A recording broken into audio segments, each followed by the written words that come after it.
দর্শক দেখছিলাম এত গরু যাচ্ছে কোথায় আমরা সে উত্তরে। রহিম ভাই আসসালামু আলাইকুম, কেমন আছেন? কোথায় যাচ্ছে এগুলো? চট্টগ্রাম।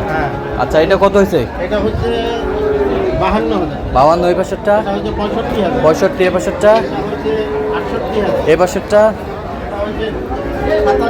57, আর এই পাশে এই গামলা জুড়ে জোড়ায় নেওয়া হয়েছে কত? হ্যাঁ 3,30,000। 3,30,000।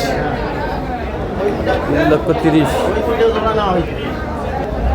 আর এখানে সর্বোচ্চ কত দামে আছে? এখানে সর্বোচ্চ আছে 140। আর সর্বনিম্ন? সর্বনিম্নে আছে 96,000। 96,000। তো এরকম সংগ্রহ বা কালেকশন যদি কেউ নির্দেশ দেওয়া যাবে? হ্যাঁ হ্যাঁ ইনশাল্লাহ। আচ্ছা দেন, মোবাইল নাম্বার দেন। 0177 হ্যাঁ 310 হ্যাঁ 3242। আচ্ছা, এই নাম্বার যোগাযোগ করলে হবে? হ্যাঁ এই নাম্বার। ঠিক আছে, ওকে, ধন্যবাদ। চেষ্টা দেখার চেষ্টা করেন।